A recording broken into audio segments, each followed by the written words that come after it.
Welcome to class. We know that the Constitution divides powers out between the three different branches: legislative, executive, and judicial. It does that so that no one branch has too much power, and that's called the separation of powers. It's a basic way that we try to hold people in government accountable and make sure that nobody is able to take total control of our government and take that power away from the people. The Constitution also says very specific things about what the Congress can do, what the President can do, and what the role of the courts is. Today we're going to focus on the powers of Congress. So the Article 1 of the Constitution is dedicated to looking at what the legislature has a responsibility for and what powers the legislature specifically has. When we talk about the legislature, of course, we're talking about the bicameral legislature, including both the House and the Senate. The House of Representatives has 435 members, with larger states having more members based on their population, and the Senate with 100 members, 2 senators from each state. There are several key things that we're going to start looking at. I'm going to go through and explain each of these, and then we're going to look at some other specific things that the Constitution says. First of all, Congress has the power to coin money. The reason that Congress has the power to coin money is that we don't want each state creating their own currency. Imagine how difficult it would be if you went from North Carolina to South Carolina to Georgia and had to stop at a bank and change your money to get whatever kind of money South Carolina and Georgia used when you crossed into the different states. So we have one federal currency. That exchange rate is set by the federal government, and the value of that currency is managed by the federal government. We'll talk about that later when we get into economics. But from a practical standpoint, all money is printed by the federal government. States have no role in the printing of money. So Congress has that power to coin money. Congress also has the power to borrow money and to use the credit of the United States to borrow money when necessary. So this has become a fairly controversial issue among some people who fear that the United States has borrowed too much money and is in too much debt. Congress sets the budget. The President also certainly has input, has to sign or veto the budget, but Congress is tasked as the closest branch to the people with setting out our budget every 2 years. And when Congress sets the budget, it's responsible for paying for all of the services the government is going to provide and figuring out what tax revenues we are going to have in incoming money to the government coming from the people.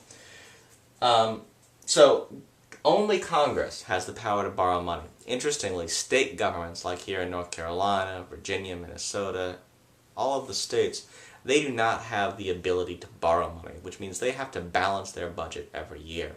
States are required to make sure they have enough money coming in to meet all of their costs. The federal government is allowed to go into debt, which is helpful because it allows us to use our credit to spend sometimes more than we have if we need to do so. The Congress also, under the Constitution, has the power to declare war.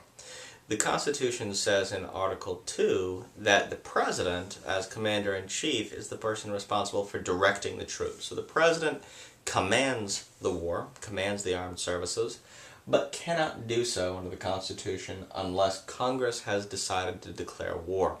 Again, this gets a little bit murky and a little bit complicated because presidents have used the military and used their power as Commander-in-Chief to conduct military actions without getting a declaration of war from Congress. Congress has not declared war since World War II. So we've had Vietnam, we've had the wars in Iraq, we've had conflicts in Afghanistan, Panama, many places that the United States military has been sent only on the orders of the President. And that gets a little bit controversial. We'll talk about that a little bit later in the unit as well. Congress has the power to establish courts that are lower than the Supreme Court. Congress has no power to eliminate the Supreme Court, but Congress could, if it wanted to, expand the size of the Supreme Court. The Constitution doesn't say how many justices on the Supreme Court there should be. It started off originally with a small number. I don't remember for sure, maybe 3 or 5 justices on the Supreme Court. Now we have 9. So it has expanded the size of the Supreme Court over time, although we've been consistently at 9 for a long time now. But if it feels a need to, Congress can decide that we're going to create a new circuit court or new district court at the lower level, closer to the states. Regulating interstate commerce is extremely important. That's another power of Congress. Congress is allowed to put regulations or rules in place by which businesses need to operate. This includes things like the minimum wage laws, environmental regulations and standards, food safety laws. Businesses that operate in multiple states have to do business in ways that are acceptable under federal law. If a business operates only in one state, then that state is subject to state law. So if there's a small business here in North Carolina laws will govern that business. But certain laws and labor standards, like the minimum wage, still apply to that business because Congress has the power to regulate interstate commerce and because of the Federal Supremacy Clause of the Constitution. This comes into play partly because, just like we don't want all the states creating their own form of currency, we want to be able to move goods, move products back and forth across the country without having to pay a tax every time you enter a new state. Imagine if you ran a factory, you created a product out in California. Let's say you're a farmer and you're growing avocados, and you cross the country to bring it to North Carolina. Well, if you had to pay a tax to Nevada, a tax to Utah, a tax to Colorado, a tax to Oklahoma, Nebraska, all across the country, it's going to get extremely expensive. So the only entity entitled to regulate interstate commerce is the federal government. Then there are some things that are held as powers just by the Senate. So the House is not involved in these, but the Senate is, as the upper chamber. First thing is the confirmation of judges. We've mentioned this previously. But the President has the power to nominate judges as well as members who are going to serve in the cabinet of the executive branch and high-level executive branch positions. The President, though, has to consult with the Senate on these appointments. And if the Senate doesn't like someone and feels that they're not qualified, the Senate can reject that nominee. In reality, today this has become a highly partisan, a highly controversial and political process. Republicans, when they control the Senate, try to make sure that judges who are Democrats or who seem to them to be leaning Democratic don't get on the bench. Democrats have done the same thing. So when Democrats control the Senate, they've done their best to try to prevent very conservative justices from getting onto the court. And we'll talk more about the role of ideology and those conservative and liberal views of the judges, and whether we should have judges that are on the left side or the right side of the political spectrum, or whether we just want people who are very moderate and in the middle.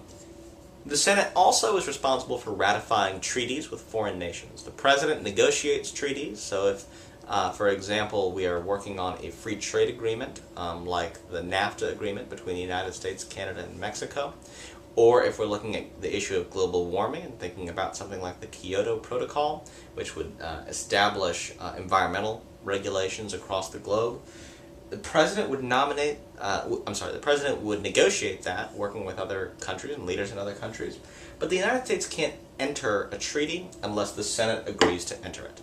So the Senate has some important influence over foreign policy in that sense.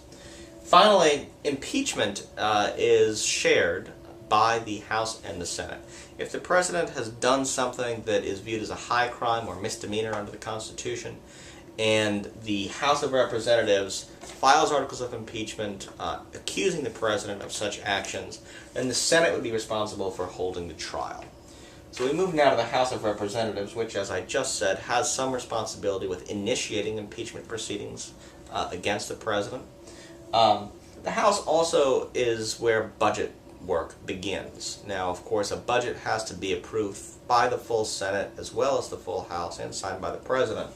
But the House of Representatives, because there are more representatives than senators, because people in the House of Representatives represent a very small number of people, relatively speaking, about 600,000 folks, 700,000 folks.